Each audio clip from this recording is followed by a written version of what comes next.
Yo, what is up guys, it's Pedro here, and in today's video I'll be giving you guys a major Washington Commanders cap space update video after the Von Miller signing, some of the rookie signings, some other contracts that were put in there, how this all affects the Terry McLaurin deal, if it affects it at all. If you guys are new, make sure to subscribe, hit that notification bell as well, like button, comment, share, do whatever you need to do. It all does help out the algorithm a ton. So told you guys this was a possibility of making this video. A lot of you guys wanted it, so went ahead and made it today. So we're going to go into this and just talk about some of the contracts. So some changes over the last month-ish since I made a update video on the cap space. So Von Miller signs with the Commanders, 1 year, $6 million deal. That's like the base, and then upside of up to $10.5 million via incentives. The exact details and structure hasn't been put in like over the cap and stuff, but I'm assuming it's because it's a 1 year deal, the $6 million is going to count against the cap this year, and then the incentives, that's down the line obviously, but that's the information on Von Miller. Also, another significant thing that's happened over the last month is Trey Amos signed his rookie contract. So second round pick, under contract, 4 year deal, standard stuff. The money slot is what it is. It's just a matter of how much guaranteed money he has. But again, that's not really going to affect the cap space for this year or even future years unless they have to cut him. So Commanders cap space, and some of the sites vary, which is a little bit annoying, but over the cap, which is known to be the most reliable one, has them at $21,310,466. But, and there's a big they don't have the Von Miller signing in here, and they don't have the Trey Amos 4 year contract in, so that does change some things. Not over the cap, Spot Track, which is another site, they have the Commanders at $22 million, which is very interesting, and they also have the Trey Amos deal in, which just confuses me how they have different numbers, because I try to look at it, it looked pretty similar, but based off what Spot Track is saying, the Trey Amos deal is going to be about $1.3 million cap hit for this year. So the Commanders, let's just say with this cap number, you minus 1.3, they're at $20 million. $20 million before the Von Miller deal goes in. So you're at $20 million, more than enough to make some moves. And, then they did make a move. They signed Von Miller to a 1 year, we talked about it, 6.1 up to $10.5 million deal. And that would take you from 20 to 14, 13.9 if you want to be exact, which $14 million, you still have a lot of money to go ahead and make some moves. And I've been made aware of this past year, but these signings right here don't really count, or not signings, these contracts right here don't really count against the cap. It's the top 51, and some of these will end up counting because some of these guys up here will get cut, like Lawrence Cager, don't think he's going to make the roster.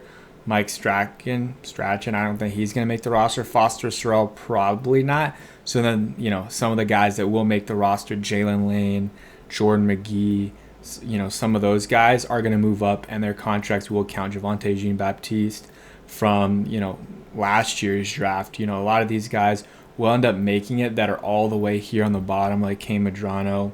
And in this list right here, Trey Amos is on the list because they didn't put his contract out, because the official details haven't been released in terms of guaranteed money, stuff like that. So they don't want to assume all of it. But you see the situations here. Like I said, some of these guys in the top 51 will not be on the roster, and some of the guys, quite a few, I think, from below that top 51, like Jalen Lane, maybe KJ Osborne, Jordan McGee.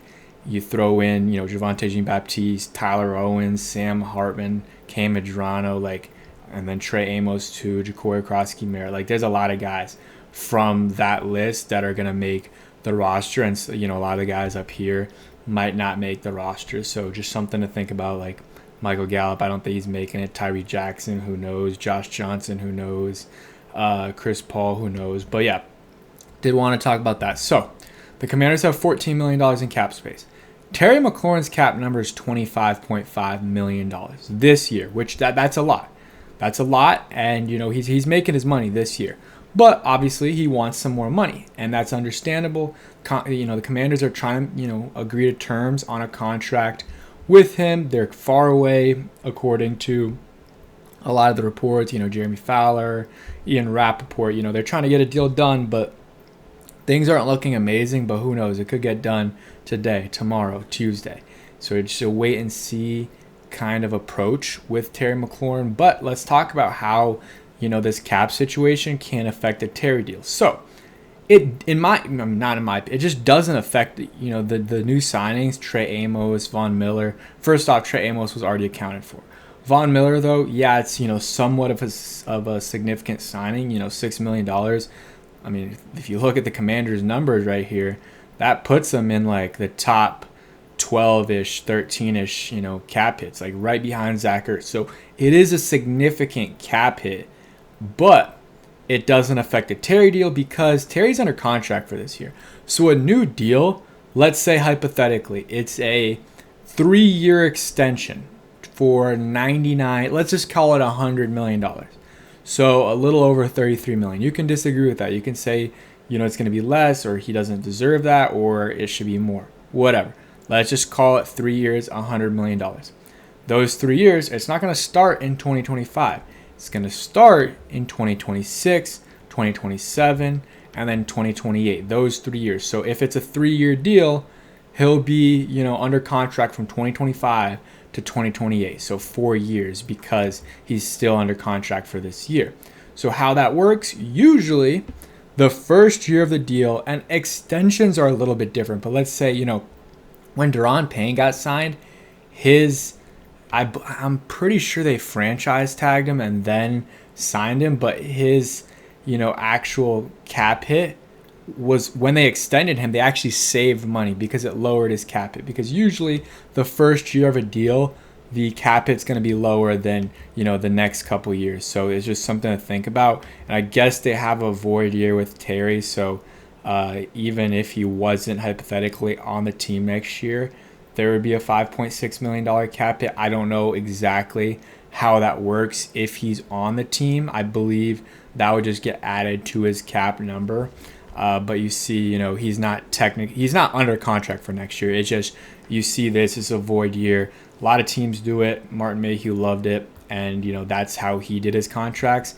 But, a lot of the top players for the Commanders aren't going to be under contract, past, 28. So, I mean, that's every team. But, it's just something they got to think about for some of these extensions. I would say, Frankie Louvu is a guy that I would try to get extended right now. He's not under contract for 2027. Again, it's a void year. Same thing with Daron Payne, Lattimore, Tyler Biadasz, Dorrance Armstrong, Debo, which that's crazy that he's still, like, the void is still there until 2027, but whatever. But, I would try to get ahead of these things because, yeah, it takes two to tango. So it's not always the case where you can get an extension done early. But if you do, I think it saves a lot of money and then, drama and stuff like that. So Terry, this cap situation doesn't affect it. They have the cap space for next year. Right now it's sitting at $66.9 million. And you look at all of this right here. I'm trying to see, they got 43 guys under contract. I'm trying to see if any of them are guys a lot of them are, UDFAs that are not part of the future, but let's say they got 30 guys that will be here next year under contract, so they still would have to, fill the roster out a little bit, but they have a decent amount of cap space. It's not like they're in a bad cap space situation, and just something to think about there for the Commanders. Right now, they have more than enough cap space. If they still wanted to make a move, they can go ahead and make a move, and if they do make a move, unless it's like a trade or it's a long-term deal, like if they signed Jadeveon Clowney, which again, I don't think it would have happened. I'm saying, if they did, because now I don't think they will. But if they sign him to like a 2-year, 3-year, whatever, $25 million deal or 3-year, $30 million deal, then that would slightly affect, Terry McLaurin's contract and his situation. It still wouldn't be a big time effect, but it would impact things a little bit. But right now, these contracts didn't affect the situation, and they have more than enough money to still make moves if they want to right now. With I might have just said 21 million, but 14 mil with the new signings done. So if they want to make a couple minor moves or even one somewhat major move, they can. And then their cap situation is relatively healthy for the next year. The problem is they have a lot of guys that have no guaranteed money, and the players don't like that. They don't like that at all. So Tyler Biadasz, Dorrance Armstrong, those guys, especially Armstrong, we'll see how he has, what year he has. They usually have less, leverage in terms of guaranteed money. Tyler Biadasz maybe a little bit more, but then Lattimore, Laramie Tunsil, and Deron Payne, that's the big three. I mean, their contracts are huge. I mean, you see Laramie Tunsil 21, Deron Payne 28, and Marshawn Lattimore 18. They're not going to like that they have zero guaranteed money where we can just cut them and nothing happens. And it's just a situation of, maybe they're going to hold out or just have discussions of trying to restructure the contract, maybe save the Commanders some money, but also give them more guaranteed money, maybe a signing bonus, whatever. I think that would be the best of both worlds. But yeah, that's it for today's video. Hope you guys did enjoy. Please hit that do all that good stuff. Also made a TikTok, Everything Commanders. Go ahead and check that out as well. Peace.